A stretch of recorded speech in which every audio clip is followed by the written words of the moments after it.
Good evening. Welcome to Chapter 7, the electoral process. I'm sure you're all very excited to be watching this video, like always. But today's chapter, or tonight's chapter, is actually going to be pretty relevant and one that you may find that you know a lot about just because we just lived through the electoral process. So, the essential question: how fair and effective is the electoral process? Well, I'll answer that right now. If you were on the winning side, you tend to think the process is very fair and effective. And if you're on the losing side, you tend to think the process is very flawed and ineffective. So, Republicans in 2020 probably don't feel great about the electoral process. Back up 4 years to 2016, and Democrats didn't feel great about the electoral process. So, yeah. Anyway,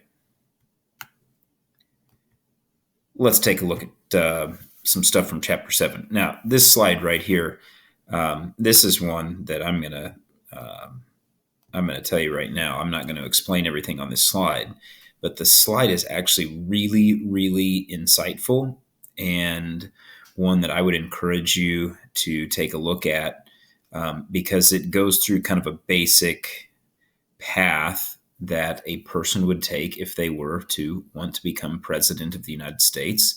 I'm not saying that any of you may want to become president of the United States, but this is a really good graphic organizer with visuals and explanations along the way. And so I would encourage you to reference this slide as you study and prepare for the quiz and test. So let's talk about the nominating process. Step number one, if you are wanting to run for and become president of the United States, is you need to be nominated.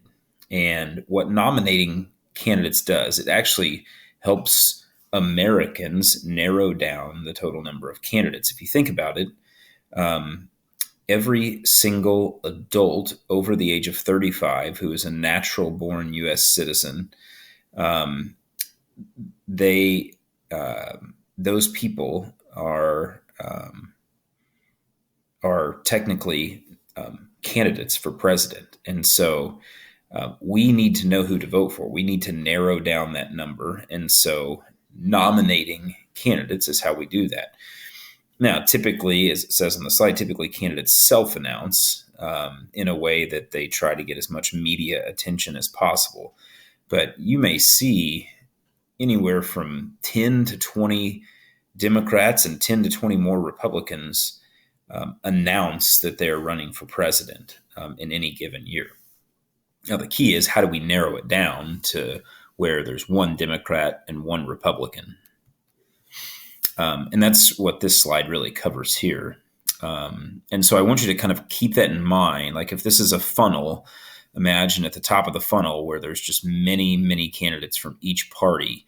How do we narrow it down to, like in 2016 or 2020, the case was we narrowed it down to Donald Trump and Joe Biden. So how did we get to that point? It basically, there's two things that happen in the 50 different states. Some states have what we call caucuses, which is basically like a fancy name for a bunch of town hall meetings that occur all over the state on a given night. And at those town hall meetings, people literally discuss who they want their party's candidate to be for president of the United States. So, using 2020 as an example, Iowa, for instance, has one of the most famous caucuses. There are different locations all over the state of Iowa where Democrats meet with Democrats, Republicans meet with Republicans, and they just discuss the different candidates, the good, the bad. And oftentimes these caucuses end with simple, like, raising of the hands type of voting. It's not your traditional election like you might think of.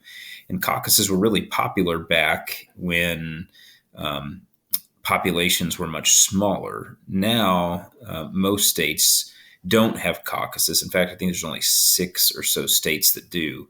Most states have direct primaries, and direct primaries are, as it says in the slide, an intra-party election. In other words, Democrats select Democrats and Republicans select Republicans. What the goal is, again, is we're trying to narrow down the candidates to get to the best Democrat and the best Republican candidates, who will then ultimately square off in the presidential election.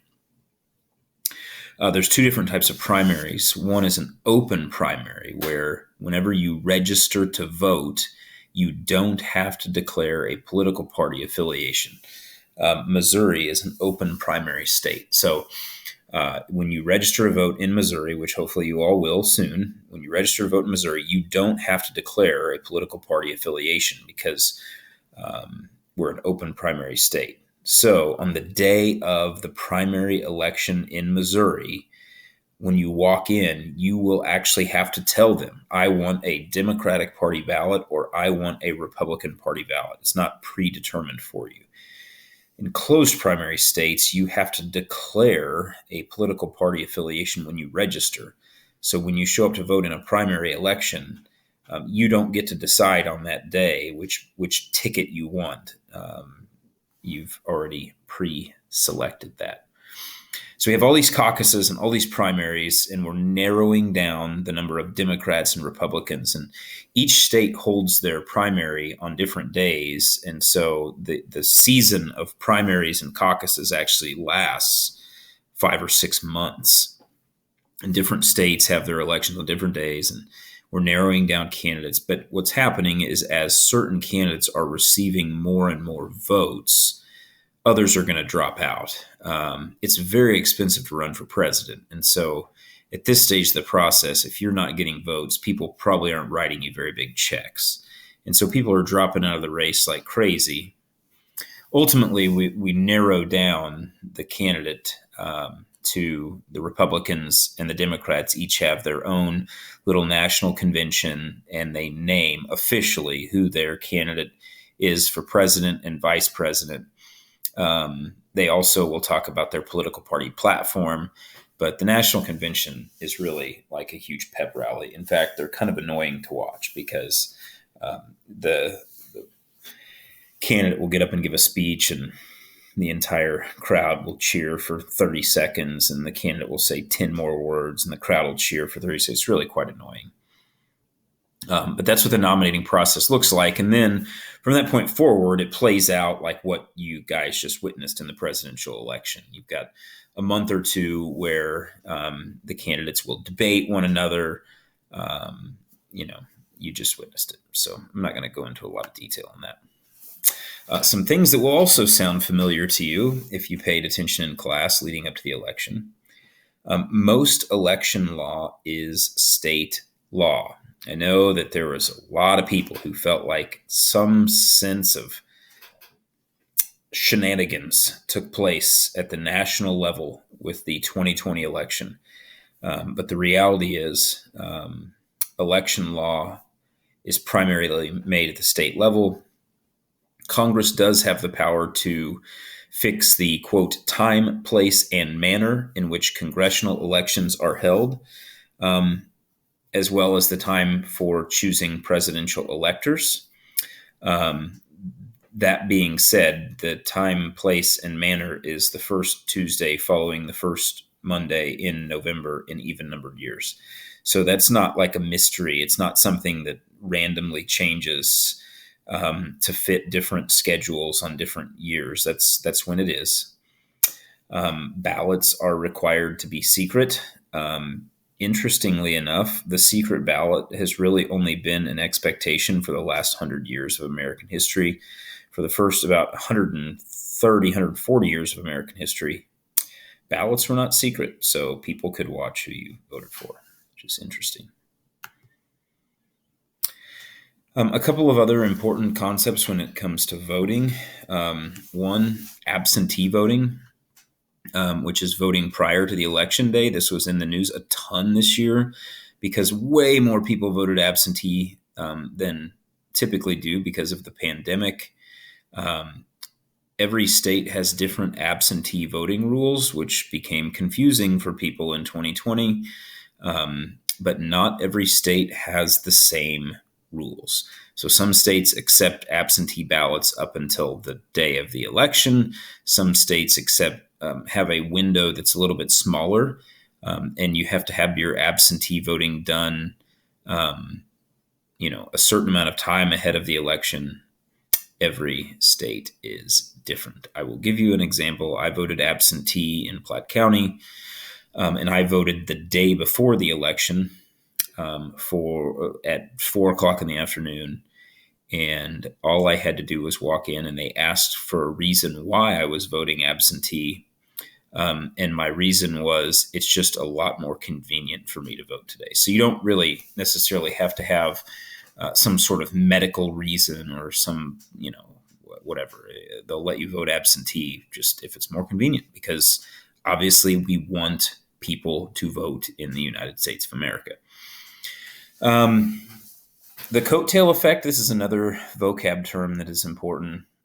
It's the idea of when a really, really popular candidate is running at the national level, then other candidates at the state and local level will oftentimes reap the benefits of that candidate being successful at the national level just because they're affiliated with the same party. Probably the best example recently was in 2008 when Barack Obama became president of the United States. He was an extraordinarily popular candidate.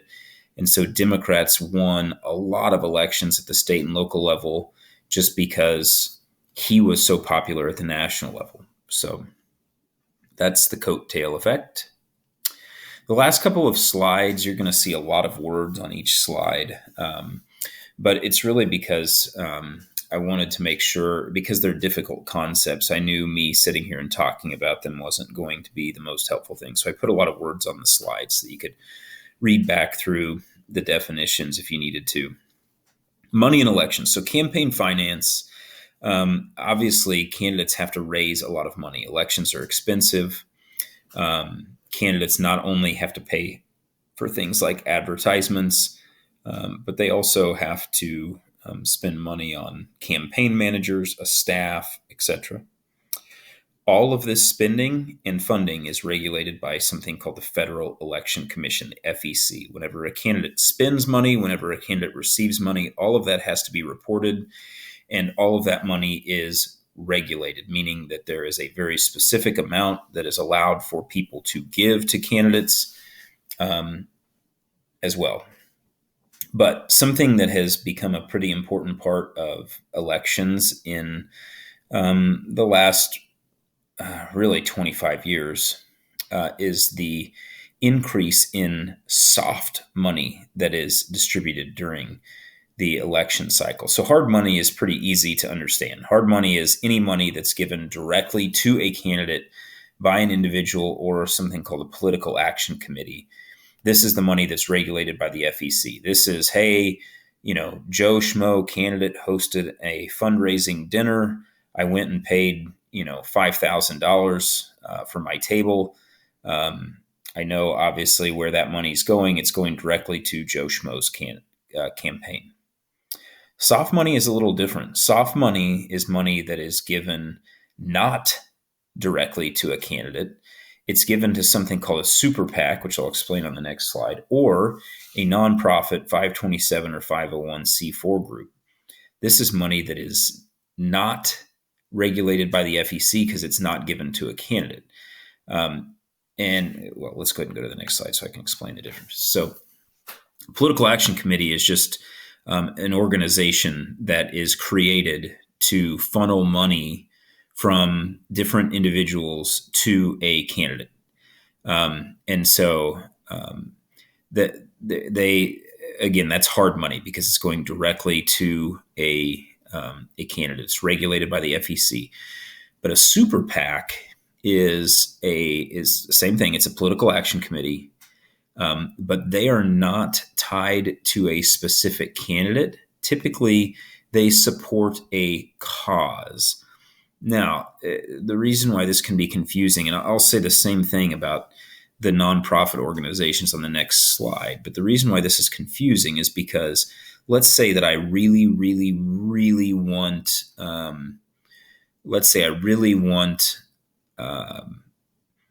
Ani Coons to win the presidential election in 2020. Um, but I personally am a multi billionaire. Well, the FEC says I can only personally give Ani Coons a very small amount of money.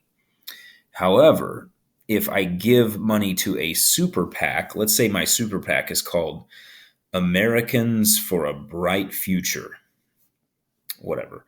I give them hundreds of millions of dollars. And even though that money can't go directly to Ani Coons, that money can be spent on campaign ads supporting Ani Coons. Ani can't have anything to do with the money. Ani can't um, choose to spend the money how she wants because it's not money that's going to her. It's going to my super PAC, Americans for a Brighter Future. And they're the ones that decide how to spend the money. They're the ones that can run the negative ads. They're the ones that can do all this stuff because they're unaffiliated with Ani Coons. So that's what a super PAC is. And the same with these 527 and 501c4 groups. They're just organizations that people can give tons of money to, and they can spend it however they see fit because they're not the same as an individual directly giving money to a candidate. So it's a little bit confusing, but a lot of folks aren't even really aware of how campaign finance works. But it is definitely confusing, and there is a lot of money spent on elections. We're talking in the neighborhood of $10 billion in an election. Is not uncommon to be spent between presidential and congressional elections. So anyway, so that is all we are going to discuss for Chapter 7. If you have questions, feel free to email me, and we will see you soon for the Chapter 8 video.